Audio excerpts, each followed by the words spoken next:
Bienvenue dans un examen captivant d'un événement récent qui s'est produit dans la ville sacrée de la Mecque. Nous vivons actuellement des événements extraordinaires qui dépassent nos attentes et piquent notre curiosité alors que la Terre continue de se réchauffer et que les icebergs se dissolvent. Une tempête de neige s'est produite à la Kaaba, centre et foyer de la foi musulmane, qui est le lieu le plus saint de l'islam. Cette recherche examinera cet événement unique. Si nous voulons analyser cet événement, nous devons considérer les liens potentiels et les implications qu'il peut avoir avec les anciennes prophéties et idées sur la fin des temps. Plus nous explorons cette étude, plus nous sommes obligés de contempler les possibilités passionnantes de ce que cela pourrait signifier dans un contexte plus large, y compris les références bibliques à l'Antéchrist et aux prophètes. Préparez-vous à une étude qui remettra en question les conventions de pensée bien établies, les croyances et les événements qui influencent notre monde. Que peut-on déduire de ces événements extraordinaires? Est-il possible de les interpréter comme un jugement divin? Approfondissons notre compréhension de ce sujet captivant. La neige qui est tombée sur la Kaaba à la Mecque a captivé l'attention de nombreux croyants et a suscité des spéculations sur sa signification potentielle en tant que signe divin. La neige et la purification des péchés sont symboliquement associées dans les Écritures. Par exemple, dans le psaume 51/7, il est dit « Purifiez-moi, et je serai plus blanc que la neige » et dans Ésaïe 1h18, il est expliqué comment Dieu peut transformer les péchés en neige immaculée par sa grâce. De plus, la vue de la neige tombant sur un site sacré tel que la Kaaba rappelle les mises en garde bibliques contre les faux prophètes et les faux enseignants, comme indiqué dans Deutéronome 18h20. L'état actuel du phénomène neigeux à la Kaaba se reflète dans ces passages bibliques, qui nous encouragent à examiner les implications spirituelles et prophétiques de cet événement extraordinaire. La pierre noire, située au centre de ce cube céleste, est une relique d'une importance significative qui se trouve dans la Kaaba. De nombreux individus vénèrent cette pierre et certains la considèrent comme un don divin fait à l'humanité. Néanmoins, certains points de vue affirment que Satan tente également de tromper l'humanité en tentant d'imiter le Christ. La pierre noire a fait l'objet de diverses légendes et hypothèses, et sa signification a été une source de fascination et de respect pendant des siècles. Selon les historiens et les érudits religieux, la pierre était déjà vénérée par les communautés arabes locales avant son intégration dans l'islam. On lui attribue des origines célestes, et certains affirment même qu'il s'agit d'une météorite, ce qui renforce encore son aura sacrée et mystique. Néanmoins, l'idée selon laquelle Satan pourrait tenter d'imiter le Christ est enracinée dans les récits apocalyptiques présents dans les traditions musulmanes et chrétiennes. Ces récits mettent souvent en garde contre les tromperies de l'Antéchrist, un personnage qui semble tromper les fidèles à la fin des temps. Par conséquent, le blizzard de la Mecque pourrait être perçu par certains comme un signe invoquant de telles prophéties. Il est également crucial de prendre en compte le contexte historique et culturel plus large. La Mecque a toujours été un point focal pour des événements d'un grand symbolisme religieux en raison de sa profonde signification spirituelle et de sa riche histoire. Le prophète Mahomet est né dans la ville, et c'est aussi le lieu où il a reçu les révélations du Coran. Depuis des siècles, c'est un lieu de pèlerinage et de dévotion, où des millions de musulmans se réunissent chaque année pour le Hajj. La relation entre la signification spirituelle et les phénomènes climatiques extraordinaires n'est pas un concept nouveau. De nombreux phénomènes naturels ont été perçus comme des signaux divins au cours de l'histoire. L'éclipse solaire survenue lors de la crucifixion de Jésus a été perçue par beaucoup comme un présage d'une signification religieuse significative. Par conséquent, certains croyants peuvent encore percevoir le blizzard à la Mecque de la même manière. Tout au long de l'histoire, il existe de nombreux cas d'événements naturels considérés comme des signes divins. L'ouverture de la mer Rouge est l'un des événements les plus renommés de la tradition juive, tandis que la naissance de Jésus est commémorée par l'apparition de l'étoile de Bethléem dans le christianisme. Dans l'islam, l'incident de l'éléphant, au cours duquel Abraha a tenté de détruire la Kaaba mais a été contrecarré par des oiseaux lanceurs de pierres, est considéré comme un miracle qui a sauvegardé le sanctuaire sacré. Manifestation dans les fruits et les arbres. La présence du nom d'Allah sur les arbres et la végétation est l'un des exemples les plus fréquemment cités. Plusieurs individus ont rapporté avoir observé le nom Allah ou des versets du Coran naturellement formés sur des troncs d'arbres, des feuillages, ou encore des pastèques et des tomates. Ces phénomènes sont considérés comme surnaturels et rappellent perpétuellement la présence divine dans toutes les facettes de la création. 2. Formation de mots arabes dans les nuages. Un autre exemple est la formation de mots arabes, tels que Allah ou Bismillah, au nom de Dieu, dans les nuages. Ces formations ne sont pas de simples coïncidences, selon un nombre important de musulmans. Ce sont plutôt des signes envoyés par Dieu pour renforcer la foi et rappeler aux croyants son omniprésence et sa puissance. Punition divine sous forme de catastrophe naturelle. 1. Tremblements de terre et tsunamis. Tout au long de l'histoire, les calamités naturelles telles que les tremblements de terre et les tsunamis ont souvent été perçus comme des châtiments divins. Par exemple, à la suite du tremblement de terre et du tsunami de 2004 dans l'océan Indien, certains chefs religieux ont perçu l'incident comme un avertissement divin contre une conduite immorale et un appel à revenir aux principes du Coran. Cette interprétation est profondément enracinée dans la théologie islamique, où le Coran décrit la destruction des nations anciennes comme résultat de leur apostasie envers Dieu.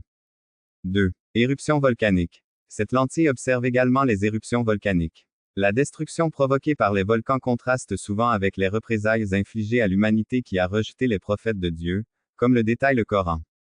Par conséquent, ces événements sont interprétés comme des avertissements adressés aux individus pour qu'ils adhèrent aux enseignements divins. Remèdes et miracles inexpliqués. 1. Guérison attribuée au Coran. Après avoir récité des versets du Coran ou être entré en contact avec le texte sacré, il existe de nombreux récits d'individus ayant connu des guérisons surnaturelles. La communauté musulmane documente et partage fréquemment ces cas comme preuve du pouvoir curatif des paroles de Dieu. Certaines personnes soutiennent que le Coran est doté d'une énergie spirituelle qui peut soulager les maux physiques et mentaux, soulignant ainsi l'importance de la prière et de la foi. 2. Protection contre les catastrophes. Il existe également des récits d'individus qui ont été protégés des catastrophes naturelles de manière mystérieuse, fréquemment attribuées à l'intervention divine à travers le Coran. Par exemple, il arrive que des maisons restent indemnes à la suite de catastrophes naturelles, même si les zones environnantes sont détruites. Dans de nombreux cas, la communauté interprète le fait que les résidents de ces résidences sont des dévots pratiquants qui récitent fréquemment le Coran comme une preuve de protection divine. Phénomènes astronomiques. 1. Éclipses et comètes. L'apparition de comètes, ainsi que les éclipses solaires et lunaires, ont été interprétés comme des signes divins. En islam, ces phénomènes astronomiques sont fréquemment considérés comme des occasions d'introspection et de prière. La tradition islamique demande aux musulmans d'offrir des prières spéciales, salat al-kusuf, pendant les éclipses, considérant ces événements comme des occasions de réfléchir sur la grandeur de Dieu et la fragilité de l'humanité. 2. Étoiles filantes. Le Coran fait référence aux étoiles filantes comme à des instruments de protection que Dieu utilise pour contrecarrer les démons qui tentent d'écouter les secrets célestes. Cette interprétation coranique fournit une interprétation spirituelle d'un phénomène naturel, renforçant ainsi l'idée que l'univers est perpétuellement sous l'œil vigilant et sauvegardé par les forces divines. Analyse des catastrophes historiques. 1. Destruction des villes anciennes. Le Coran contient des récits d'anciennes civilisations, y compris celles de Ad et Thamud, qui ont été détruites par des calamités naturelles en raison de leur désobéissance à Dieu. Ces récits sont fréquemment évoqués lors des catastrophes naturelles contemporaines et sont perçus comme des rappels continus que la désobéissance aux lois divines peut entraîner de graves répercussions. 2. Inondations et sécheresses. Les signaux divins ont également été interprétés dans le contexte d'inondations et de sécheresses extrêmes. Dans l'histoire islamique, de tels événements étaient perçus soit comme des défis à la foi, soit comme des punitions. Les sécheresses, en particulier, étaient souvent perçus comme une occasion pour les individus de devenir plus fervents dans leur quête du pardon et de la miséricorde de Dieu par la prière et la charité. Ces exemples témoignent de la foi et de l'interprétation continue des signes divins dans le monde, car ils démontrent comment les phénomènes naturels sont fréquemment réinterprétés dans le contexte des croyances religieuses. Ils illustrent la relation profonde entre la spiritualité et les événements naturels, renforçant ainsi la présence et le pouvoir divin dans la vie quotidienne des croyants. Par conséquent, l'apparition de chutes de neige dans un endroit improbable comme la Kaaba pourrait être perçue comme un phénomène spirituel de grande importance. Cela nous incite à contempler le lien entre les mondes naturels et surnaturels, ainsi que l'impact significatif que les événements du monde physique peuvent avoir sur le domaine spirituel. En résumé, les précipitations à la Kaaba ne sont pas simplement un phénomène météorologique. C'est un lien entre l'interprétation prophétique, la foi et l'histoire. Cet événement inspire sans aucun doute une profonde contemplation de notre position dans l'univers et de notre lien avec le divin, quel que soit le point de vue de chaque individu. Nos propres concepts étaient motivés par l'inspiration divine. La diffusion de mensonges est le troisième délit.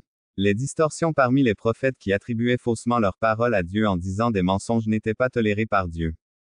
Enfin, la menace des faux prophètes, qui s'opposent fréquemment aux véritables messagers de Dieu, est exacerbée par leur popularité, renforcée par des messages agréables à exposer. Les gens ont tendance à privilégier les prophéties opportunes de ces charlatans lorsqu'il s'agit de prophètes légitimes. Les faux dieux ne se limitent pas au monde extérieur, ils peuvent également se reproduire en nous-mêmes. Dieu n'est pas une divinité vengeresse et malveillante prête à infliger une punition. C'est plutôt une divinité qui souligne sa sainteté et sa justice en présence des transgressions humaines. Nous avons la possibilité d'ignorer sa profonde miséricorde.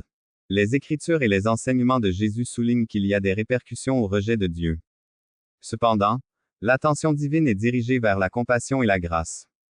Dieu n'est pas intéressé par la destruction de quoi que ce soit, son approche de sa création est plutôt caractérisée par l'amour et la grâce, plutôt que par l'inimitié ou la méchanceté. Il est crucial de comprendre l'essence de Dieu lorsque nous le contemplons, conversons avec lui ou le prions. En plus de l'amour et du pardon, il est impératif de cultiver une attitude ferme de gratitude et d'adoration, qui sert de fondement fondamental à la préparation à la seconde venue du Christ. J'apprécierais maintenant vos commentaires sur toutes les informations que j'ai fournies. Veuillez partager vos opinions dans la section commentaires ci-dessous. Si vous avez apprécié cette vidéo, pensez à la liker. Pour vous assurer de recevoir les nouvelles les plus récentes, assurez-vous de vous abonner à la chaîne et d'activer les notifications. Je suis reconnaissant pour le temps que vous avez consacré à la lecture de notre contenu et j'attends avec impatience notre prochaine vidéo. Au nom de notre Seigneur Jésus, que les puissantes bénédictions de Dieu soient sur vous. Amen.